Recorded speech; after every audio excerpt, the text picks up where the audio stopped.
This is TWiT. Pandemic that we've been all trying to live through here for the past however many months now has changed how we use the web in a myriad of ways, particularly as we spend more time at home, as we have, and in many cases surrounded online with just like the weighted, heavy news that we feel. It feels kind of inescapable at times. Social media has seen some transformation as well. And we're going to talk a little bit about that right now with Abrar Al-Heeti from CNET, who wrote about how TikTok has become a beacon, I would say, of authenticity and just positive energy. And I love talking about positive energy. Welcome to the show. Thank you so much for having me. I appreciate it.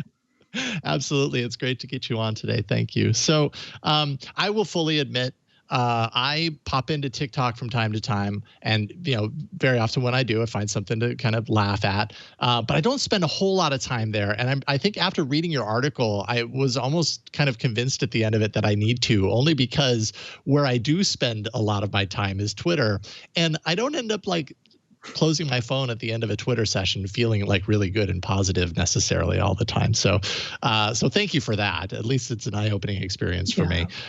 What kind of trends are you seeing? Like it sounds like you're kind of keeping close to what's going on at TikTok right now, and you're certainly seeing some trends emerging. What is emerging out of this kind of moment that we're in on TikTok?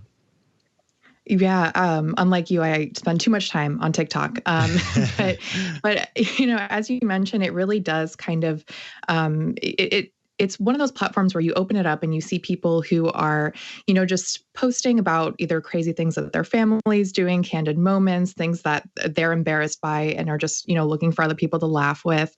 And since the pandemic has started, it's really kind of been interesting to see the kinds of things that people post because, when the world was not falling apart, we would post our vacations on Instagram and our hangouts with our friends. And then all of a sudden it's like, those things are out of the question. And so when people are stuck at home and they have their families and their pets and their cats doing funny things, and they just want to post short clips of kind of their everyday lives, you do see really interesting content that emerges from that.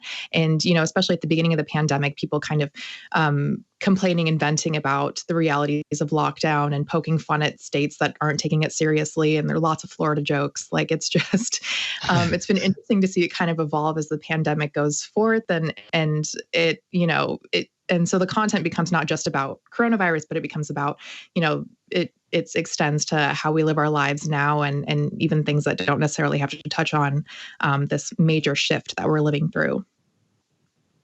Yeah. Now you mentioned this and you write about kind of a pushback of the usual trends, the influencer kind of thing that we've been seeing for a number of years now.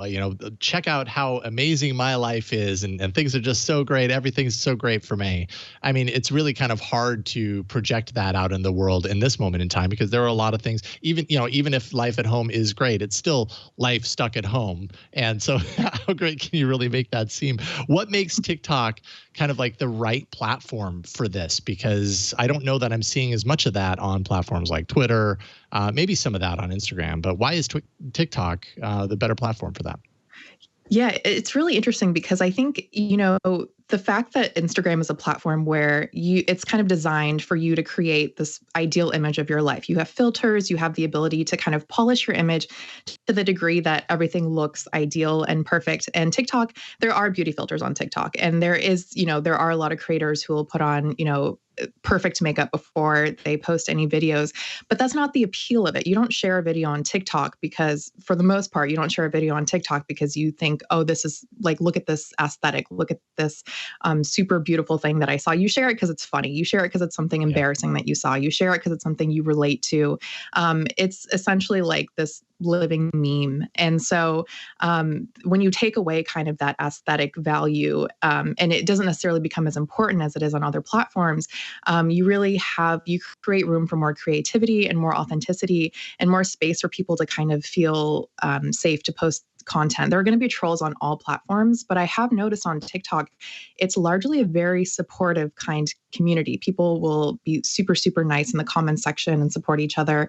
And if someone's ever rude, a ton of people will go in and shut them down. So it's really created a very interesting space for people to just kind of be more authentic. Do you worry that that might change at some point? Like I think back to, I keep coming back to Twitter, but this was literally a realization I had like a week ago where I was like, man, it wasn't very long ago that like the most, the craziest thing that people were all talking about on Twitter was that it was Talk Like a Pirate Day. And, and at that point, that really seemed largely like a definition of Twitter, that, or you're telling people what you're eating for lunch, or that sort of thing. But it's evolved and it's changed dramatically over time, and now it's become in many ways kind of for better or for worse kind of a tool for government and politics to hinge around. Whoever saw that coming? Do you envision that TikTok might at some time kind of encounter a similar kind of transition away from the funny and towards some of these other directions? That is kind of the scary reality. As platforms change, you do kind of see, the users really shape what you see on the platforms. And so there is a very real chance that that could be the case. I think because it's still a new platform, because it's still largely dominated by younger users, we're still seeing mostly positive content. But I do think as you kind of get more people to join a platform like this, there's, a higher chance that people will come in and kind of ruin what's so great about it. And that's just kind of a very real side effect. And so it'll be interesting to see as, people from different demographics join, different age groups, how that will all kind of change, because then you'll have differing ideas. Have the classic like bickering on social media, which will just be so interesting to see. Yeah, indeed. And I mean, as far as platforms changing and everything, then you've got the kind of, we'll put them in air quotes, legacy platforms, Twitter, Facebook, Instagram. And I don't know, like, I wonder if there's a time or there's a reason or a place where suddenly those kind of transition into this direction. I mean, I don't know if that's likely though to happen. I feel like at this point, social media networks, they plot their place. And at this point, some of those legacies have kind of instilled, in the people that use them exactly what it's good for, and changing the ship and going towards kind of the lighthearted approach that you're getting on TikTok might not be as possible for these larger ones that have been around for much longer. Which brings me to kind of my next thought. My next question is, when I think of TikTok, yeah, sure. I'm sure I look through it with my own lens, which is like, okay, TikTok, skews, I would say, younger, and so maybe that's why I don't end up using it. Maybe I'm just too old. But why is that when it's a platform that is all about positivity mostly, and humor and everything? Everybody can benefit from that. Why do you think TikTok attracts such a younger user base? Why can't older people enjoy it, or why don't they? I think that really does kind of stem back. It traces back to what you just said in terms of, you see it as a platform for younger people, and so do so many other people. And so because it's created this, there's this notion of it's for, just Gen Zs and like maybe millennials who are willing to dip into that. I think that kind of feeds into itself. And so people think I'm not really going to get involved in that. I'm too old for this.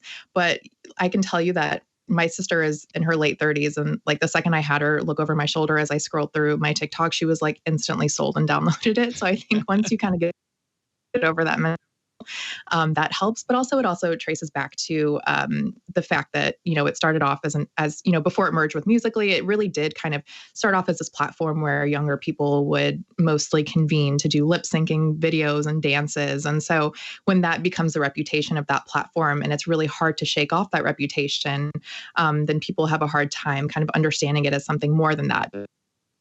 The company been aggressively pushing this idea of we're not just a platform for people to lip sync and post dances. This is kind of the content reaches beyond that as well. Okay, my question for you is this. Either what is the TikTok video that you can remember making you laugh the hardest, or if that is kind of hard to remember, what is the first TikTok video you saw that made you go, you know what? I need to come back to this app. I need to open this app again at some point.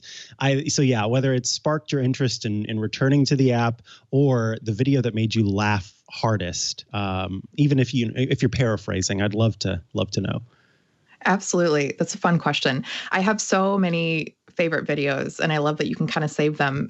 But I'll answer the other part of that question because I can't recall my favorite off the top of my head. But one of the things I love about TikTok is, the subcultures and little communities that are formed, and that's across all social media platforms. there's a really funny like section of TikTok that's like Muslim TikTok and Arab TikTok. And so there was this video that somebody sent like related to it was like something related to like prayers and just like people being dramatic about it and like the struggles. And so like it was something that I could relate to personally, and it was just funny and blunt. And so I was like, okay, maybe this is something I need to like be on. Like it's super unfiltered. It's super like, you know, relatable. And so once I found that section of TikTok, I was like, okay, this is what's going to keep me in. And then I kind of became exposed to kind of the general stuff that was being posted on there. But I love like the little communities that form within the app. Oh, I love that. I love that. So I can remember scrolling through TikTok and just thinking, there's so many, I will just sit here and laugh at all of these. And I'm sending them to friends and family and just going through. But there was a series of videos that just, I don't know, drove home the uniqueness of the platform. And it was a guy who was showing everybody how to make the perfect chai. And then afterwards, people would make chai and he would sort of watch, I don't know what it's, a duet. He would watch them make chai and sort of comment on it. And it was all just so delightful and upbeat and positive. And that there, I don't know how long, I think I spent like 4 hours just watching all of these videos because it was just delightful. And just the other day, my partner and I were sitting on the couch, and I at first was watching them, and then he sort of heard one and chuckled a little bit. And so then I sort of turned the phone over, and we're both just scrolling through and getting so much joy. And I don't think joy has an age. And so in that way, I think that folks out there who maybe think that the platform is not for them, give it a go one time. Just give it a scroll through. And, you know, I think that you don't have to necessarily contribute to TikTok to get joy and some level of positivity out of the platform. And I'm curious if you found that as well. I absolutely agree with that. Actually, a lot of my friends download the app and never actually create an account. They just scroll through it. And so they can't necessarily like or comment anything or post anything, but they are still able to see the videos, which is enough for them. And even for me, I downloaded TikTok in January and then didn't start posting videos until the pandemic, like a lot of other people. And so I think it's so true that you'll see, you know, it'll take once the algorithm gets you, it gets you. It's kind of scary. That's the power of the algorithm, right? For better or for worse. And it sounds like TikTok is dialing this in for the better.